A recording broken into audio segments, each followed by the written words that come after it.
அனைவருக்கும் வணக்கம். இன்னைக்கு ஹிந்து நியூஸ் பேப்பர்ல என்ன இம்பார்ட்டன்ட் நியூஸஸ் இருக்கு அப்படிங்கிறத பார்ப்போம். ஸோ நேத்து கேபினெட் மீட்டிங் நடந்துச்சு. அதுல நிறைய அப்ரூவல்ஸ் கிடைச்சிருக்கு. அதுல முக்கியமான அப்ரூவல் என்ன அப்படின்னு பார்த்தோம்னா, சைமல்டேனியஸ் போல்ஸ் அப்படின்னு கொடுத்திருக்காங்க. அதாவது ஒரே நாடு ஒரே தேர்தல், ஒன் நேஷன் ஒன் எலெக்ஷன், அதுக்கு அப்ரூவல் கிடைச்சிருக்கு.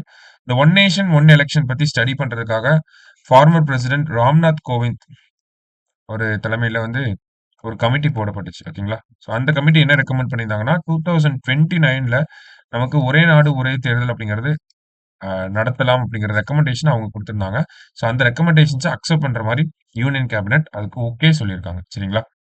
ஸோ என்ன மாதிரியான ரெக்கமெண்டேஷன்ஸ்லாம் குடுத்தாங்க அப்படின்னு பார்த்தோம்னா, நெறைய ரெக்கமெண்டேஷன்ஸ் இருந்துச்சு.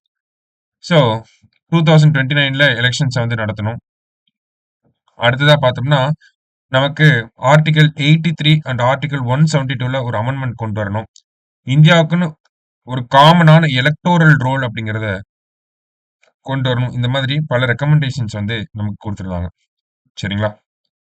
ஸோ அது மட்டும் இல்லாம, நமக்கு இந்த ஒன் நேஷன் ஒன் எலக்ஷன்ஸ் நடத்துறதுல நெறைய பாசிட்டிவ்ஸும் இருக்கு, நெறைய நெகட்டிவ்ஸும் இருக்கு. சரிங்களா? பாசிட்டிவ்ஸ் என்ன, நெகட்டிவ்ஸ் என்ன அப்படிங்கிறத நம்ப இதே விஷயத்த நம்ப தினமணி பேப்பர்ல டிஸ்கஸ் பண்ணியிருக்கோம். ஸோ அந்த வீடியோவ எடுத்து எடுத்து பாருங்க ஒரு தடவ. ஏன்னா, அதுல மெயின்ஸ் பாயிண்ட் ஆஃப் வியூல one nation one election pros and cons வச்சு அனலைஸ் பண்ணி வே ஃபார்வர்டோட ஒரு டிஸ்கஷன் இருந்துச்சு. ஓகேவா? ஸோ இத பார்த்துட்டு அதையும் ஒரு தடவ பார்த்துருங்க. ஸோ இத பொறுத்தவரைக்கும் இங்க என்ன பார்க்கணும் அப்படின்னா, என்ன ரெக்கமெண்டேஷன்ஸ் குடுத்துருக்காங்க. பேசிக்கான ரெக்கமெண்டேஷன்ஸ பார்க்கணும். ஏன்னா இந்த ரிப்போர்ட் பார்த்தீங்கன்னா, கிட்டத்தட்ட 18,000 பேஜ் இருந்துச்சு. ஓகேங்களா? அதுல என்ன சொல்லியிருக்காங்க அப்படின்னா, ஆர்டிகிள் 18 83 அண்ட் ஆர்டிகிள் 172. ஆர்டிகிள் 83 அப்படிங்கிறது duration of houses of parliament. ஓகேங்களா? அடுத்தது 172னா ஸ்டேட் லெஜிஸ்லேட்டிவ் அசெம்பிளியோட டியூரேஷன். இதெல்லாம் அமெண்ட் பண்ணணும். இந்தியாவுக்குன்னு ஒரே nation one nation one election அப்படிங்கிறதுனால ஒரே எலக்டோரல் ரோல் அப்படிங்கிறதையும் கொண்டு வரணுன்றதெல்லாம் சொல்லியிருந்தாங்க. ப்ரோஸ் அண்ட் கான்ஸ் அதெல்லாம் மெயின்ஸ் பாயிண்ட் ஆஃப் வியூல தினமணியில டிஸ்கஸ் பண்ணியிருக்கேன். ஸோ அதையும் ஒரு தடவை பார்த்து சரியா? அடுத்ததா பார்த்தோம்னா, இந்த இடத்துல government to fence Myanmar border at 31,000 crore அப்படின்னு கொடுத்துருக்காங்க. ஓகேங்களா? ஸோ நம்ப இந்தியாவுக்கும் மியான்மருக்கும் இருக்கக்கூடிய பார்டர் அப்படின்னு பார்த்தோம்னா, ஒரு 1643 கிலோமீட்டர் இருக்கு. ஓகேங்களா? 1643 கிலோமீட்டர்ஸ். எந்தெந்த ஸ்டேட்ஸ்லாம் மியான்மரோட கனெக்ட் ஆயிருக்கு அப்படின்னு பார்த்தோம்னா, அருணாச்சல் பிரதேஷ், நாகாலாந்து, மணிப்பூர், மிசோரம். ஓகேங்களா? அருணாச்சல் பிரதேஷ், நாகாலாந்து, மணிப்பூர், மிசோரம் இந்த ஸ்டேட்ஸ்லாம் சேர்த்து ஒரு 1643 கிலோமீட்டருக்கு பார்டர் இருக்கு. ஓகேங்களா? ஸோ 2018ல நம்ம ஃப்ரீ மூவ்மெண்ட் ரெஜிம் அப்படின்னு சொல்லி ஒரு ஒரு அக்ரிமெண்ட் போட்டிருந்தோம். யாருக்கிட்ட அப்படின்னு பார்த்தோம்னா, மியான்மரோட ஃப்ரீ மூவ்மெண்ட் ரெஜிம் அப்படின்னு சொல்லி ஒரு அக்ரிமெண்ட் போட்டிருந்தோம். இந்த ஃப்ரீ மூவ்மெண்ட் ரெஜிம் படி என்ன பண்ணலாம் அப்படின்னா, ஏன்னா இந்த மியான்மர் பீப்புள் இங்க இருக்கக்கூடிய அருணாச்சல் பிரதேஷ், நாகாலாந்து, மணிப்பூர், மிசோரம் இதெல்லாம் இவங்க எல்லாமே பார்த்தோம்னா மோர் ஆர் லெஸ் ஒரே கல்ச்சர், ஒரே ட்ரெடிஷன ஃபாலோ பண்றவங்க தான். மோர் ஆர் லெஸ் எல்லாமே ரிலேட்டிவ்ஸ். அந்த மாரி ரொம்ப க்ளோஸ்லி நிட்டடா தான் இருப்பாங்க. சரிங்களா? ஸோ அதனால என்ன பண்ணாங்கன்னா, இந்திய அரசாங்கம் மியான்மரோட ஃப்ரீ மூவ்மெண்ட் ரெஜிம் அப்படிங்கிறத 2018ல சைன் பண்றாங்க. அதன் மூலியமா அ இந்த பார்டர்ல இருந்து இந்த சைடு ஒரு 16 கிலோமீட்டர், இந்த சைடு ஒரு 16 கிலோமீட்டர்.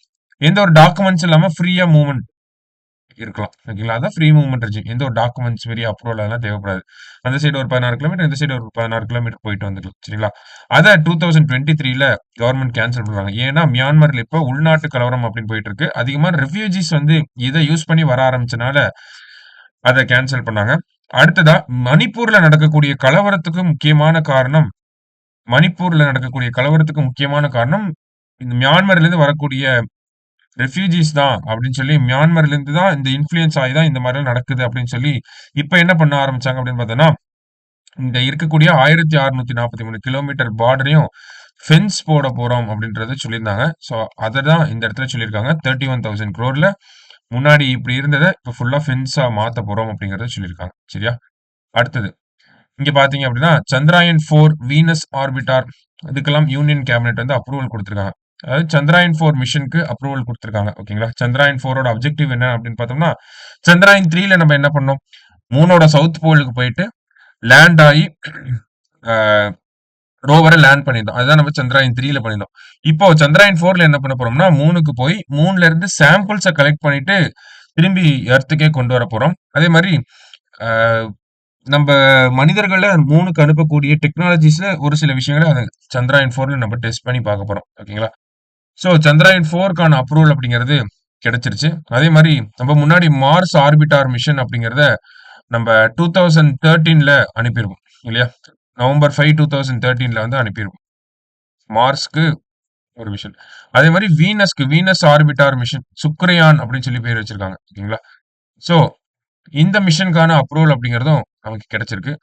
வேற என்ன அப்ரூவல் கிடைச்சிருக்கு அப்படின்னு பார்த்தோம்னா, நெக்ஸ்ட் ஜெனரேஷன் லான்ச் வெஹிக்கிள் அதாவது புஷ்பக் அப்படின்னு சொல்லுவோம். ஓகேங்களா?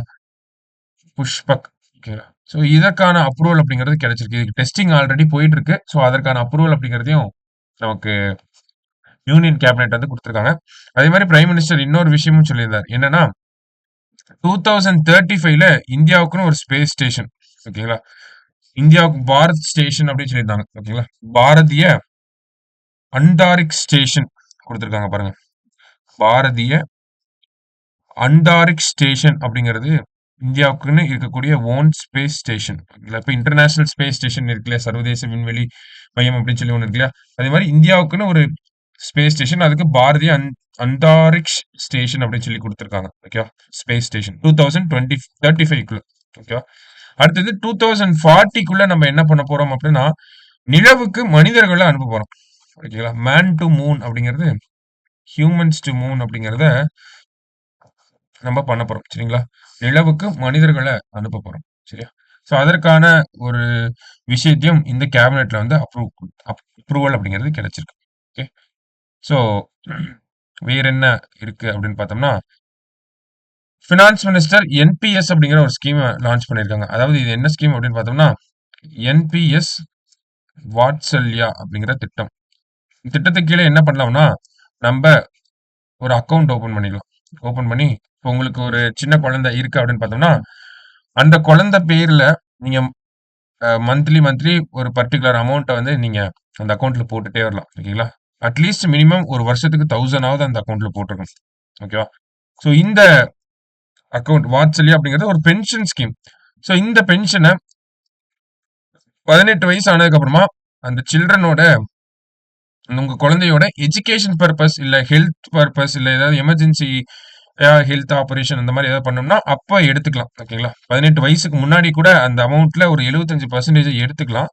இல்ல அப்படின்னா, இது அவங்க அந்த குழந்தை வயசானதுக்கு அப்புறமா அவங்களுக்கு மந்த்லி பென்ஷனா அப்படியே அவங்களுக்கு போகும். சரிங்களா? சோ குழந்தைகளுக்கான பென்ஷன் திட்டத்த பெற்றோர்களே ஆரம்பிக்கக்கூடிய ஒரு திட்டம் தான் என்பிஎஸ் வாத்சல்யா அப்படிங்கிற இந்த திட்டம். ஓகேவா? சோ அத நேத்து நம்ம பினான்ஸ் மினிஸ்டர் லான்ச் பண்ணியிருக்காங்க. சரியா? 2024 பட்ஜெட்ல சொன்ன திட்டம் இது. ஓகேவா? சோ மத்தபடி பார்த்தோம்னா, இன்னைக்கு நியூஸ் பேப்பர்ல இருந்த முக்கியமான செய்திகள் எல்லாத்தையும் நம்ம பார்த்திருக்கோம். அண்ட் தென் தினமணில இருக்கக்கூடிய அந்த கன்டென்ட்டையும் பார்த்துக்கோங்க. போதும். சரிங்களா? சோ நாளைக்கு நியூஸ் பேப்பர் ரீடிங்ல மீட் பண்ணலாம். Thank you.